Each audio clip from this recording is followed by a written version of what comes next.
1 hour or at parliament yakhanga kuti yayi 1 hour ndithu inaye ndakhanga kuti meneko zinayimitsidwa zokambitsana kumeneko ku nyumba ya malamulo.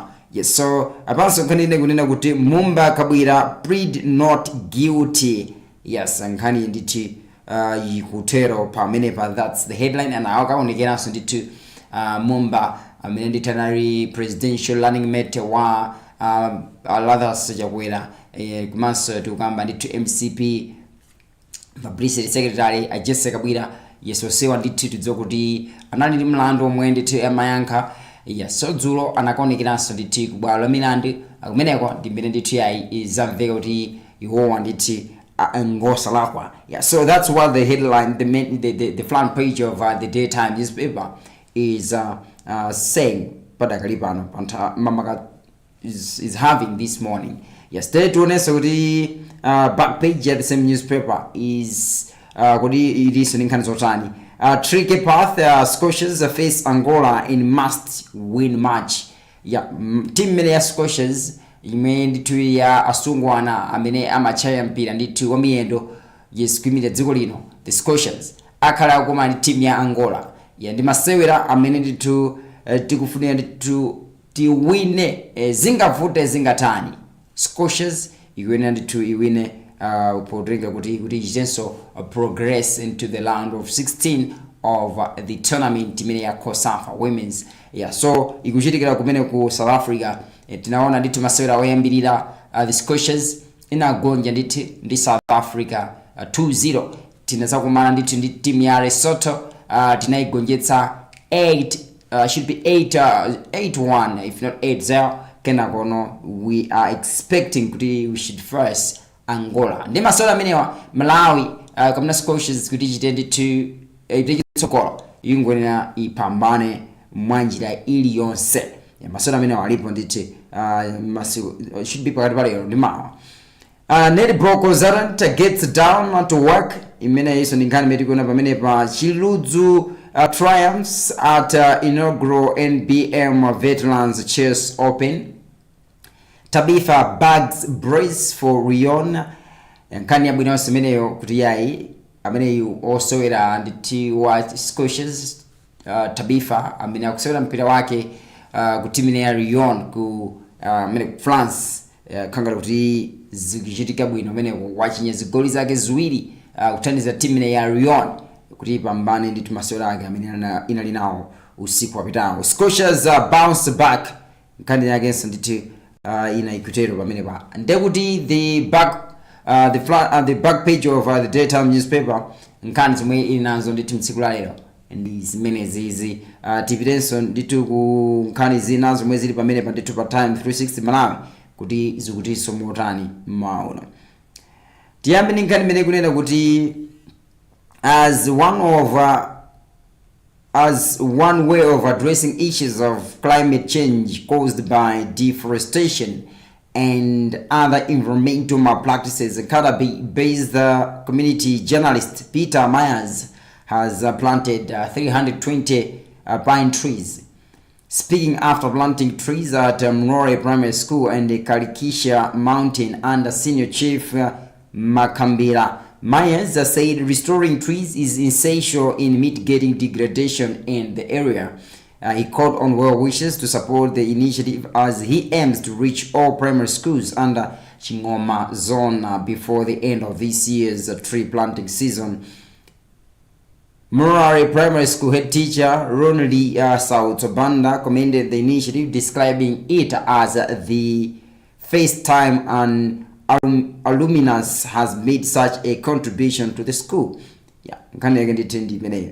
Yes, kupezeka kuti yayi ukadzana nditi mtenga pa school yomwe iye anaphunzirapo ye nthawi imene ndithu amachita maphunziro ka primary. Yeah, kumene kwasida mitengo 320 pine trees. Mene nditha kuti dzina lake Myers. Nkani yabwino kwambiri tili muthawi yodzala mitengo ndizofunika ndithu mitengo idzalidwe nchilinga chakuti Malawi akhale ndithu ndi mitengo yokwanira ndeti mvula nthawi ndi nthawi tizilatiranso yokwanira kuno ku Malawi. Tiona benkhani zinamba kuti zikuti motani. The country's Kenyan based protocol consular specialist and international relations expert Florence Mwangwi says Malawi will benefit a lot in discussions on global protocol innovation. Mwangwi has been selected as a speaker at the Global Protocol and Diplomatic Network Summit 2026, where the Protocol Practice Index PPI will be officially launched. Yes, she says her role is to contribute to discussions on global protocol innovation, leadership, and governance standards while positioning Malawi within the global diplomatic conversation. Yankhani zake ndithizi kutero pamenepo. Dziko la Malawi ndi limodzi mwa maiko 10 a Africa amene akuchita bwino kwambiri pa utsogoleri malinga ndi kafukufuku waposachedwa apa. Ya mmodzi mwa akatswiri amene achita kafukufuku wa governance assessment chaka chino Endekunle Gitore. Dziko lino lili pa number 8 pa maiko ochita bwino pa utsogoleri mu Africa. Koma iwo ati pamene utsogoleri ndi ulamuliro wa democracy ukupita patsogolo mu Africa, katangali, ziphuphu komanso mchitidwe onyozera malamulo a dziko zikupitilirabe. Ya ndipo yemwe amayankhulirapo pa nkhani za ndale ndi utsogoleri wa George Chaima ati zikutanthauza kuti boma lapita muthalika likuchilimika pa ntchito. Ya nkhani ndi TI yabwino amene akuona kuti dziko la Malawi ili pa number 8 ya mu Africa, maiko a mu Africa pa nkhani ndithu ya ulamuliro wabwino. Yes, zimenezi ndithu ndi kafukufuku omwe wachitika watutsiku chaposachedwa apa mwezi umene wa February. Ya ndi Malawi zikukhala kuti tikuchita bwino pa nkhani ya utsogoleri wabwino makamaka nditi pamene tunena kuti this is the new government that has just been ushered pa 16 September 2025. Nde amene amayankhulira pa nkhani za ndale kapena nditsiro ka dziko George imakuona kuti yayi ndithu ziona kuti boma limene lapita muthalika likuchilimika ndithu mu ntchito zake. Nkhani yake kutero pamenepo. Komabe izi zili chonchi kafukufuku akuonetsabe kunena kuti ku Africa katangali ukhabe ndithu vuto lalikulu pa nkhani ya ziluko zosiyanasiyana. And maiko aku Africa zikukhala kuti nkhani imene yakusolola ndi nkhani imene imakhala yovutabe kuti athane ndithu ndi mchitidweyo, zikukhala kuti zikuvutirapo ku maiko ochulukirapo. Nkhani imene ndiyo yomvetsa chisonibe ngakhale ndithu taona ulamuliro umenewu Professor Peter Muthalika akumayankhula ndithu repeatedly kunena kuti boma lawo likufuna ndithu lithane ndi katangale. So nkhani zake ndithu zikutero. National Registration Bureau NRB says it is ready to embrace identification ID digitalization as highlighted by President Peter Muthalika in his State of Nation address SONA. In an interview, Senior Public Relations Officer for NRB, Norman Fuladila, said they are introducing a digital national ID that will be accessed through smartphones this year. Fuladila said the digital ID is very important as far as services delivery is concerned because it will help citizens to access IDs within a short period of time, unlike the ID card that require long waiting period. He added that digitalization will also help cut production costs such as transportation and printing fee among others that would have been incurred by printed ID. And nkhani so ipine yabwino ikuonetsa kuti tikupita chitsogolo ndi nkhani zimene za technology yaponena kuti anawonso ndithu a National Registration Bureau NRB akuti akufuna ndithu akwaniritse masomphenya a boma limeneli ponena kuti pali zinthu zina zikufunika ndithu zikhale za digitalized. Zikhale ndithu digitalized asati chilichonse ndithu mankhala mangwitsa ntchito ndithu ma hard copy kapena ndithu mandingona ma hard copies. They go NRB akutenda kuti ma ID chaka chino afuna ayesetse kuti azikhala kuti akhozanso ndithu ndikhoza kumayenda nawo mafoni kuti titinde mumveka bwino. We can just have nditu ma soft copies of my ID ndikuti tikhoza kugwiritsa ntchito mafoni. Zimene zithandizirenso kuti ngakhale boma lichepetse ndalama zomwe limakhala kugwiritsa ntchito kuti lipange ID pofika pokuti munthu wakhala nayo. Pankhani imene ya kamba materials, kupanga print out, kupanganso nditu transportation ya ma IDs ngati amenewo ndi ndalama zankhaninkhani. So iwo akapanga kuti ma ID wazithawo nditu tizitoyenda nawo phone ndikuti zipangitsa kunena kuti ngakhalenso ma service aziyendanso mwachangu. Asati iya ikabweretseni ID yakasi ndikuiona ndikuti anthu tikhoza mangokhala ndithu ma smartphone mwathumu ndikungoona kuti ID yanga ndi kupereka then zinthu kumatheka. Ndi dziko ndithu likupita chitsogolo tikamatero. Zikufunika ndithu zimene zikhale ngakhale ma government MDAs onse. We should not still seeing with my files ndithu kupanga power up akuti akusunga data whatsoever. Zimenezi ndithu zimapangitsa kuti mwina ndithu information ina zisoweka zinthu ngati zimenezo. Tunepe nkhani ziwiri start zomwe tili nazo pamenepa ndithu pa Time 360 Malawi. Apanso palingana kuti media practitioners have been challenged to inform the public on various interventions being undertaken by the Ministry of Health and Sanitation to address the current outbreaks of cholera and polio. Acting Deputy Director from the Health Promotion Division, Mavuto Thomas, said this in Blantyre on Monday at a media engagement meeting with media practitioners in the southern region. He said the media should disseminate the right information on preventative measures such as good hygiene and sanitation practices. On polio, Thomas said 2 samples were detected in Blantyre and the ministry responded through vaccination campaign targeting children below 10 years. Nkhani yake ndithu ndi imeneyo. Ikungo kamba kuti na face watu nkhani tikune utifalitse uthenga ukhudzana ndithu ndikatemera wa polio. Ndiponso tidabwino bwino kuti pamene tikufalitsa uthengawo tifalitse uthengawo moyenerera kuti anthu azitha ndithu kukhalanso ndi uthenga woyenerera.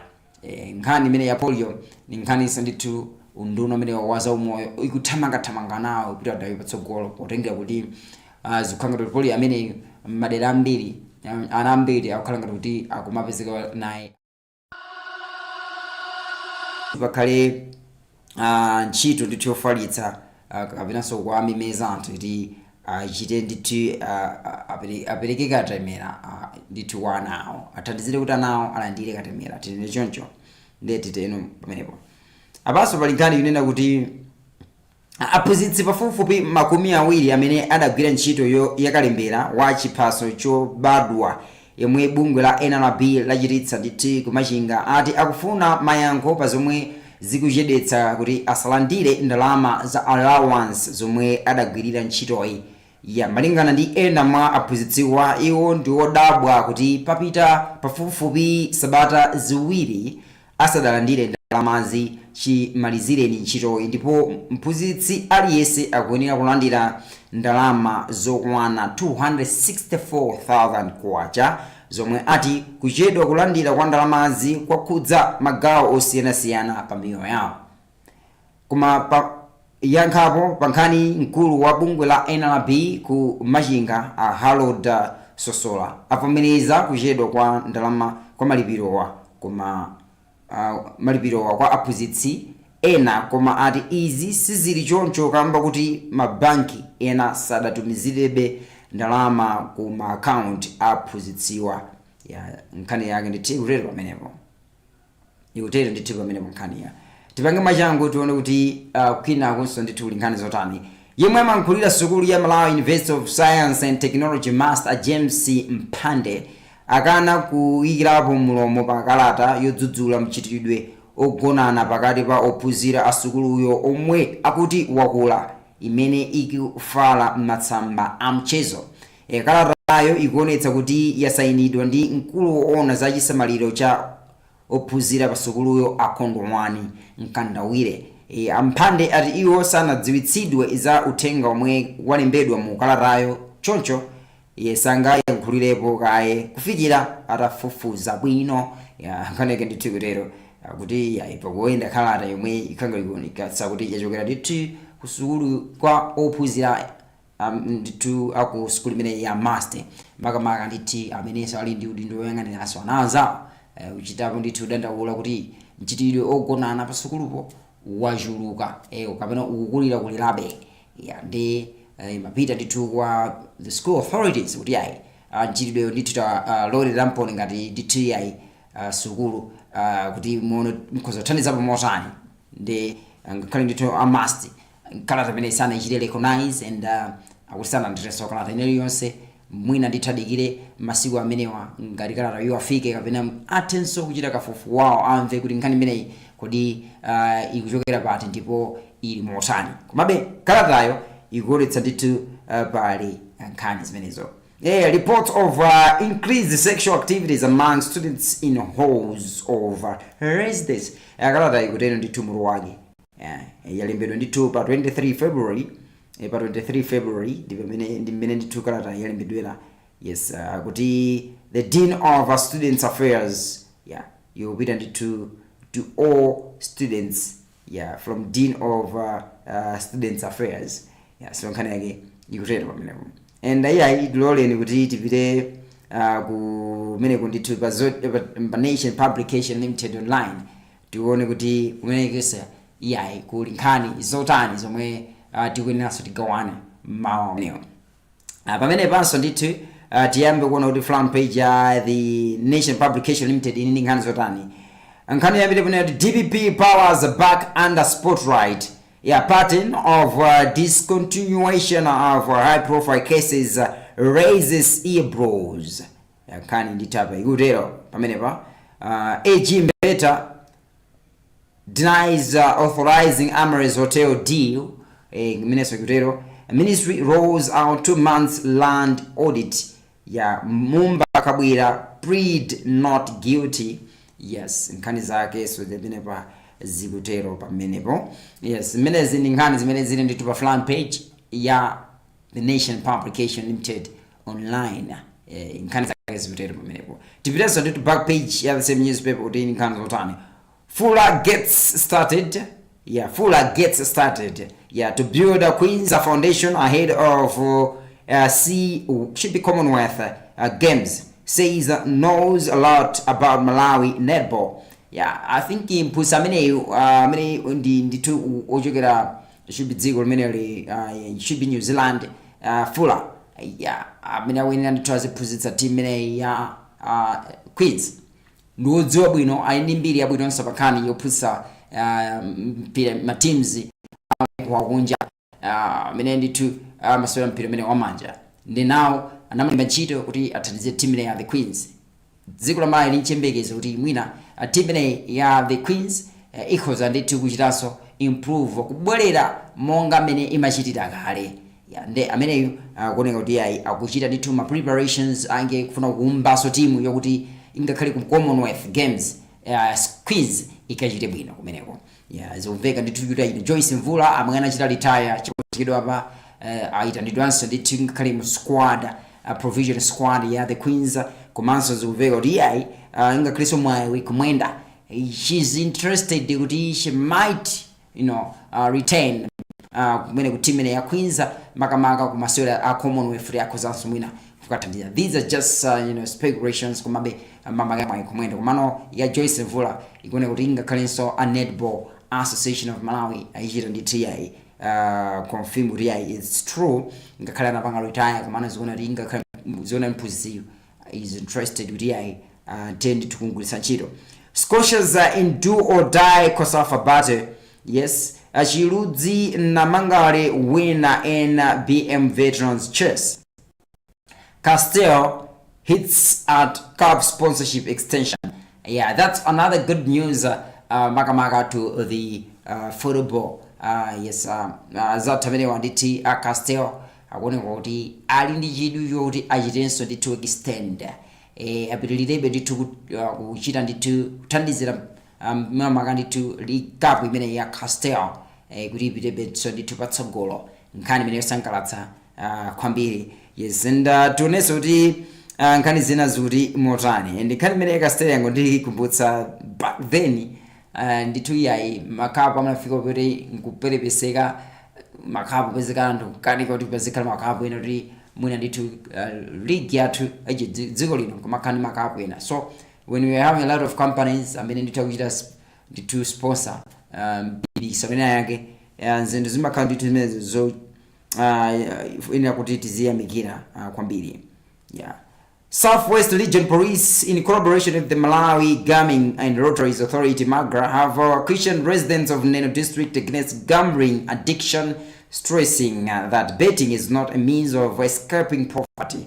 Yeah, Deputy Public Relations Officer for the Southern West Region, BTS Miguwa, issued the warning at Chikonde Market during a road show aimed at sharing security tips with communities.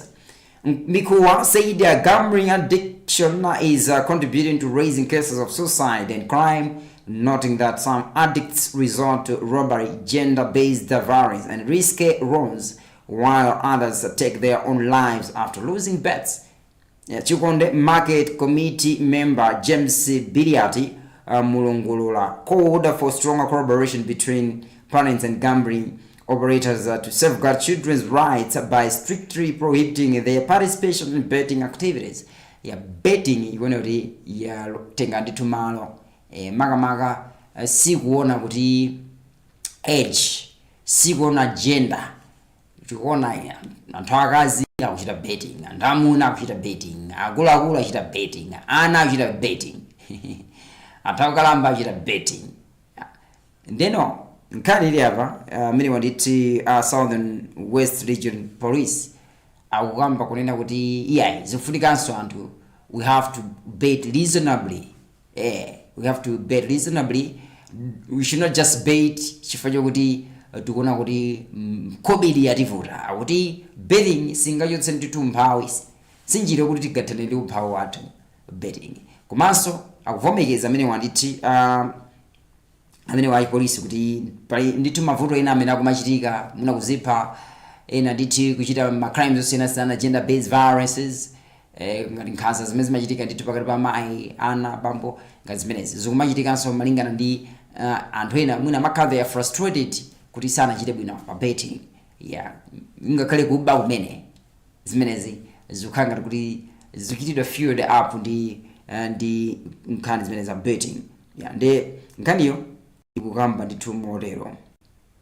Tunembe nkhani zina apa kuti mopitirira kuti motai. High Court sitting at Maula Prison in Lilongwe on Thursday released the 25 inmates as part of a communication exercise targeting young offenders and women. According to Rigo 8 Bureau of Facebook post, Judge Zondemvula ordered the release of the inmates. Yeah, so nkhani yake ndithu lero kanga kuti ndithu akaidi 25 amene amasungidwa pa ndende ya Maula amene ndithu nala chipereko aisungwana. Yeah, amene ndithu nali achipereko apangidwa release ngati mbali imodzi ndithu yayi yofuna ndithu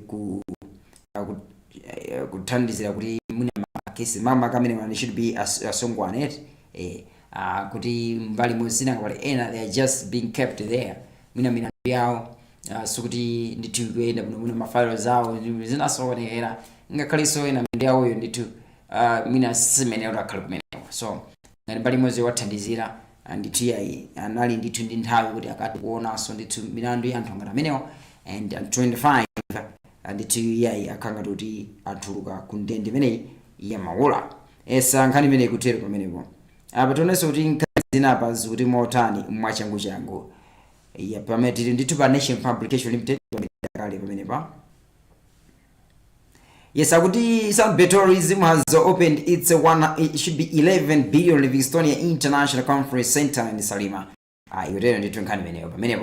The Office of the Attorney General AG has filed an application to the High Court to stop private practice lawyer Karikin Kapali from representing Total Engines in a contract breach case due to a conflict of interest.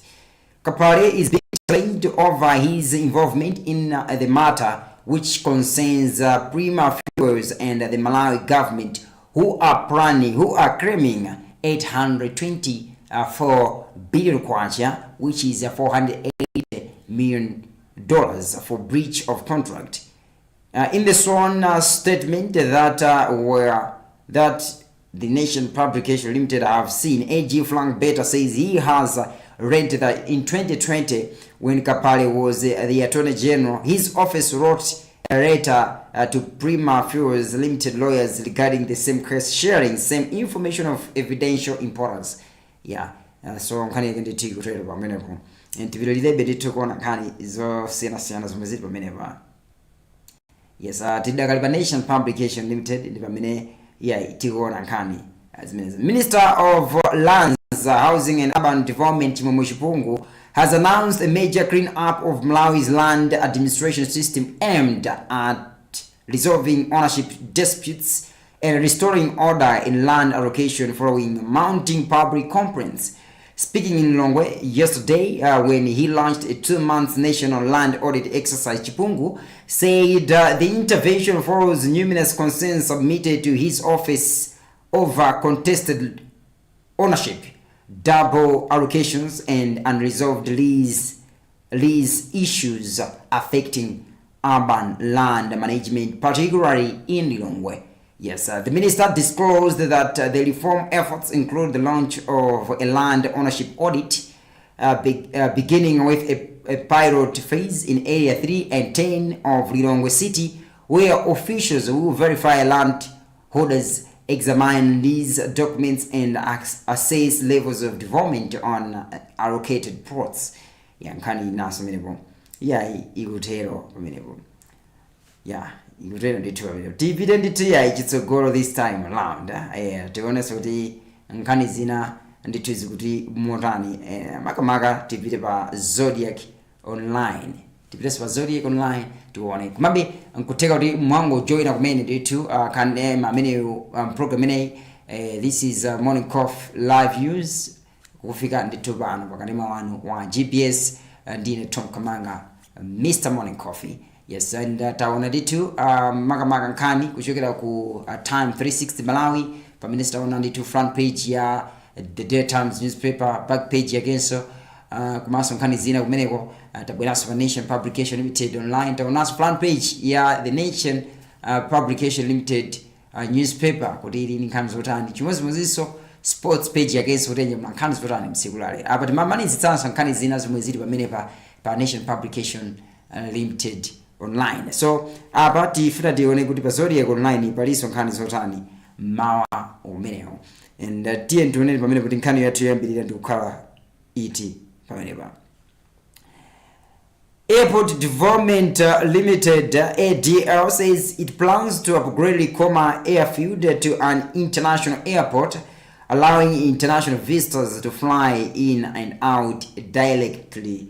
ADL board chairperson Stein Singo told Zodiac Online yesterday that the facility will also include a casino and hotel. Singo disclosed that a memorandum of understanding MOU with Umoja Holdings for the hotel construction and the Malawi Gaming and Lotteries Authority for the casino has already been drafted and is expected to be signed soon. Meanwhile, social commentator Linda Kutembwe has welcomed the development, saying it will boost tourism and bring in foreign exchange to the country. Nkani mene nkani so yabwino potengera kutina kuti nkani mene ya yokobalendo. Yes, imabweretsanso ndalama zochulukirabe nditi ku dziko lino. Ndikumanga nditi bwalo la ndege yapamwamba kumeneko ku Likoma zitadiziranso nditi nkhani ya mayendedwe nditu izikhala yabwino kapena Likoma ikhalenso nditu boma lofikirika ndi anthu amene akhoza khala adziko lino komanso ngakhala amene akuchokera ndithu maiko akunja kuti azaone ndithu zinthu zina zomwe zili pa Likoma Island kapena chilumba chathu cha Likoma. Ndi lingalilonse yomanga hotelo yapamwamba komanso ina casino ndi zina zomwe zimapangitsa kuti alendo akabwera azipeza malabu inofikira kuti yayi Likoma think yes is complete pankhani yokopa alendo tipita tikakhala ndiso ndi malabu ino opumirako komanso kukasire kumakhalanso zambiri meneko yes kuchita ndithu zimenezi zama games zama betting and games whatsoever mena konso ndithu yayi makhalanso zambiri zosangalatsa so Likoma ndithu yayi isenta yes mukanthawi kochepa ndiponso zachuma ziyambaso ndithu kupita patsogolo pa chilumba chimenechi cha Likoma. Principal Nutrition and HIV and AIDS Officer at Balaka District Council Madalitso Mwinilupa says micronutrients deficiency as a form of malnutrition calls for collaborative efforts to address the challenge. Mwinilupa said this on Monday during a media orientation on food fortification in the Fortifying for Our Communities Under Nutrition Status through strengthened civil society organizations' capacity in Malawi project. She said the media has a crucial role to play in advocating for fortification of foods, encouraging people to consume fortified food and demystifying negative beliefs on taking fortified food. Gladson Bumper of Police FM Radio, who spoke on behalf of the journalist, described the training as insightful, adding that he learnt a lot on malnutrition, food fortification, and biofortification.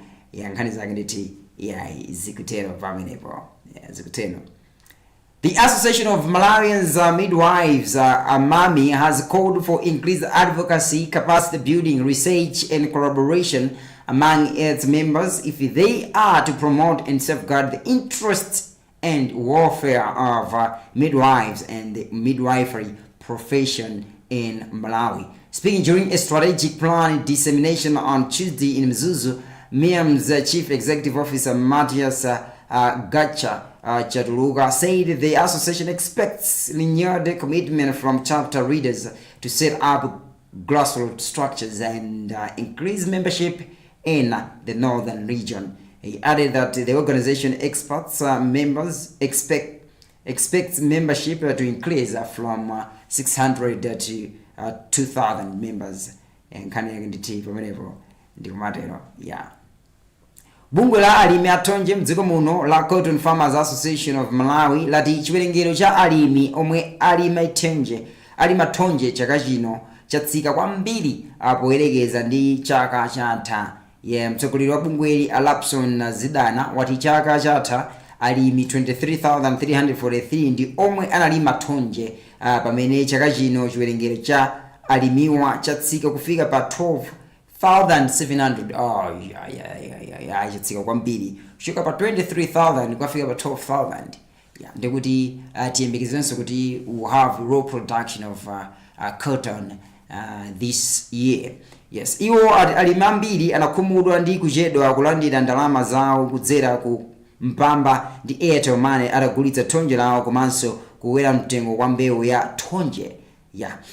Woyankhulirapo pa nkhani za ulimi Ronald Chilumpha ati zodandaulitsa kuti dziko la Malawi likulephera kutukula ulimi wa tonje, mbewu yomwe ati imachita bwino m'madera omwe mvula imachita bwino ndithu m'madera omwe mvula ndithu imagwa yochepa. We are talking about climate change issues. Nkhani zimene ndithu kugwa mvula moja yochepera zingameza dry spell. Tonje ndi ulimi winanso mesulira madzi ochuluka pena mvula ochuluka. Nde ngati ndithu alima kuchepa ndikuti zikukhala zimenepo ndithu sitikuchita bwino pa nkhani za ulimi mdziko lino. Komanso ulimi wa tonje mzaka zambuyozi unali ulimi wa mphamvuso kwambiri. Tikamakamba za foja timazakamba tonje ma cash crops timakamba ngati amene tonje foja nde panopa tonje anakhala ngati kuti pang'ono anakhala ngati anachepa ndithu mphamvu. Alimi ambiri they are not interested anymore kumachita ndithu ulimi wa tonje. Tiyemereka pamenepa kene tingopita ku break tionene nyimbo imene ya Draymo. I'll be back. with entertainment as well as sports news stories.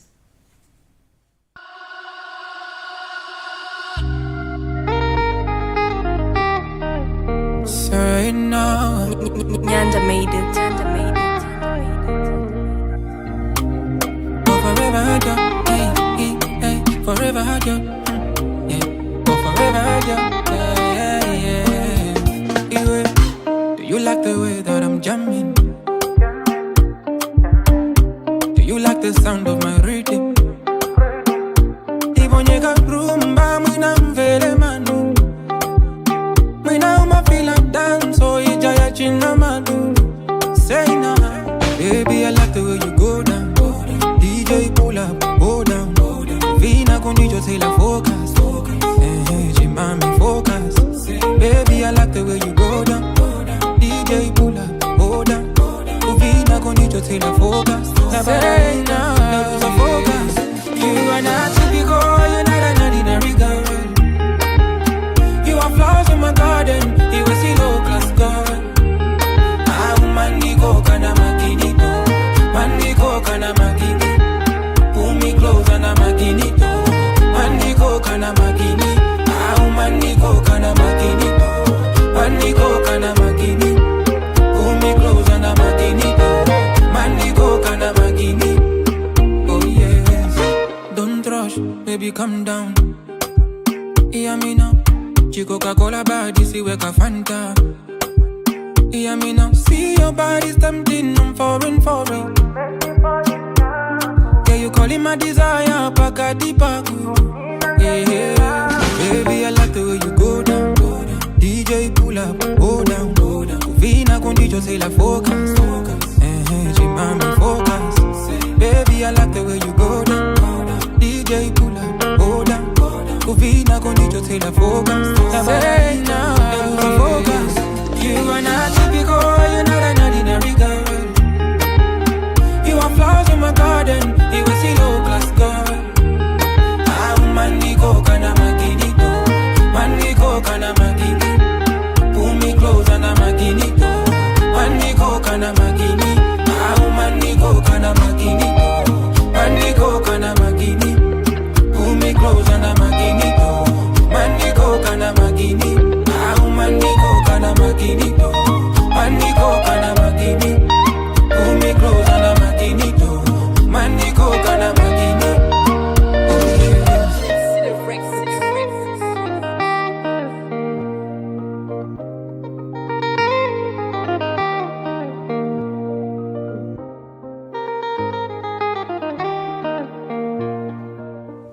Yes, that's Draymo. Akutipasa nyimbo imene yakuti Magini. Umandikonda ngati Maginito.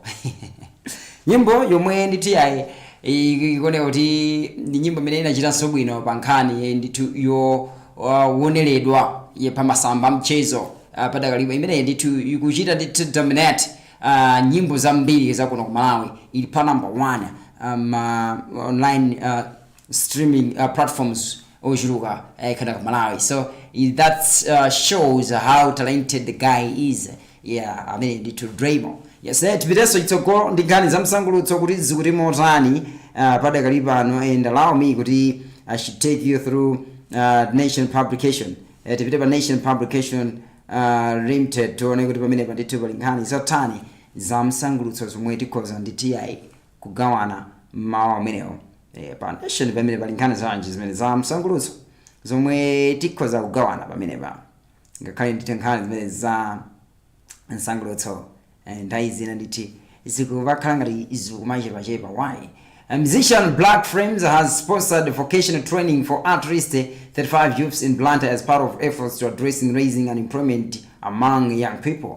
The beneficiaries complete the 7-week program at Kings and Angel Vocational Training Center, where they were trained in tailoring, bricklaying, ICT, and other technical skills. I mean, it's on the tier or yimba. Black Frames ona sorry bali gapo pankani zimene zoyimba pankani za maluso amanja.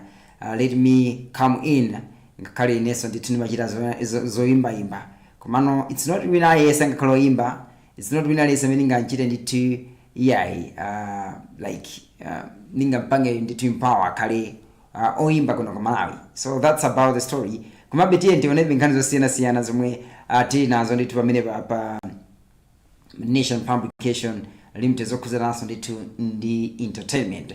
Going by an old adage, all works and no play makes Jack a do-boy. Mbuto Living Theatre on Monday afternoon mesmerized students at Magemo Secondary School in Kalonga District with a play titled Return to Wisdom.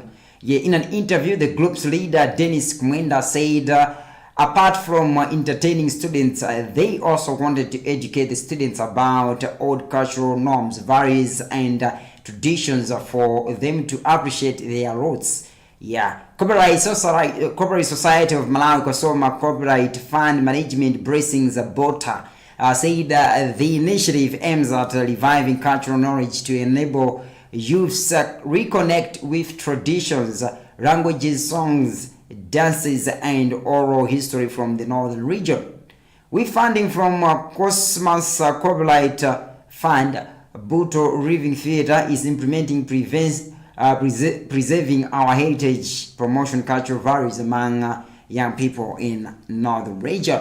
Yankani Sawero, it's another thing that helped to, I can say, to communicate, communicate important information messages.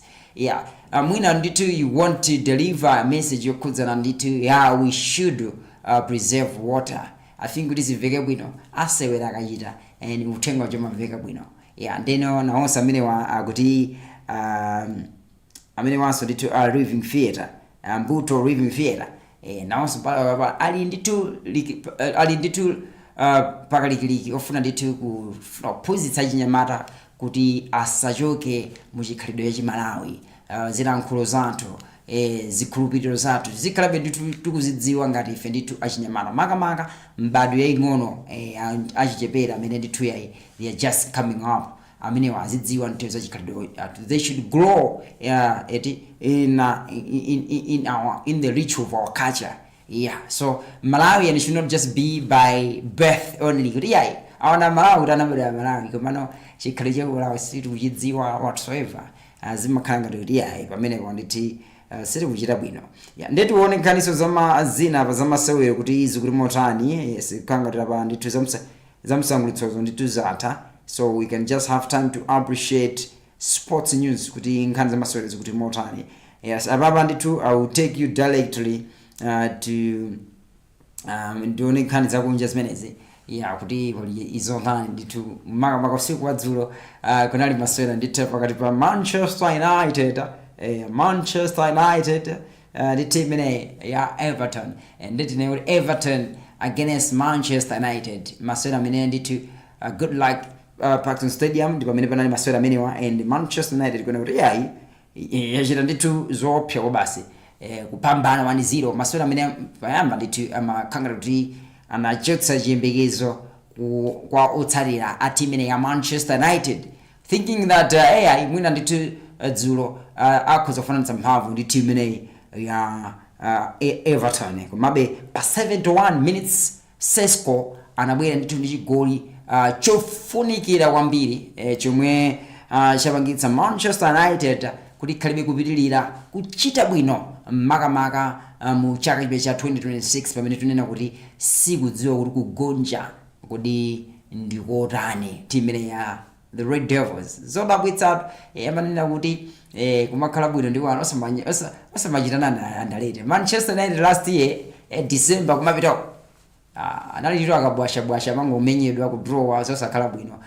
Tikapita log table mampeza kuti ikale pa 13 pa 14 kuma now yalo mu top 4 chifukwa cha mmene ndithu padakalipa ano team ine ikuchitira pasi pa mphunzitsi watsopano amene Carrick Michael Carrick ndi mmene ndithu wanyamula ndithu team ya Manchester United kuisintha nkhani ndithu ya kaseweredwe and Manchester United ndithu yachita bwino pa masewera ake amene wa against team ya Everton.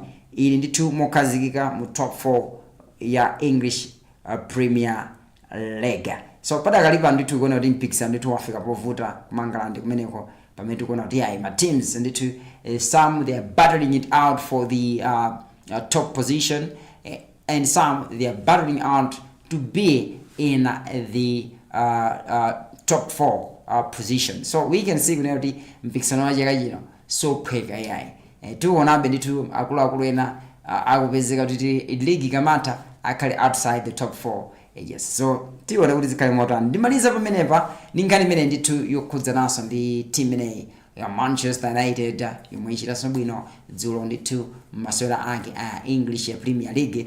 Komanso I think ndimaliza ndi nkhani imeneyi. I think there was a certain story imene naiona apa mwachangu I know time ndithu yapita zikuona kuti tsopano osewera nkhonya also opuma akangati kuti adelerananso akhala kukumana ndikukamba amene ndithu za Mayweather.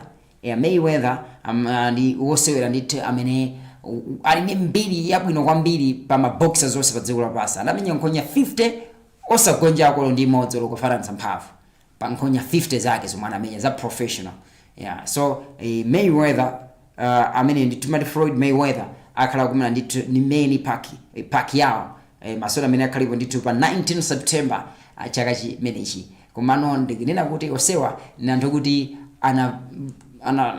anapanga retire and now bwereranso ndithu kuti ayi tifuna ndithu tikhalenso ndithu tikuchita masewera amene wankhonya. So akumana anthu amene anakumana ponso ndithu the last fight Mayweather akupanga terminal he was contemplating to retire anaza challenge so ndi Mayweather and Pacquiao and anapambana Mayweather masewera amenewo and zikuona kuti yayi Pacquiao challenges. So tizaone kuti zakhala mota ngakhale masewera amenewa akhale ndithu pa September 19.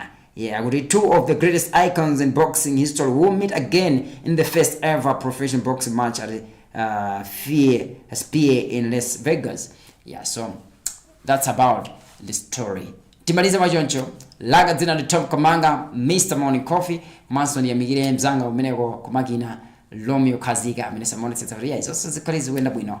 Osaiwana nonse amene makhapa amenepo pa kalema wa GBS aino kunena kuti sigi na navuta ndithu kwa sabata zingapo kumabe ai tiyamikirenso kuti ai Signal is back and tiyamikirenso ngakhale ma online platforms viewers amene makhambulitsatira each and every day pa GBS Your Family TV Facebook page komanso GBS Malawi YouTube channel. Tingo lina nuso limwani. Keep on watching GBS. Bye for now.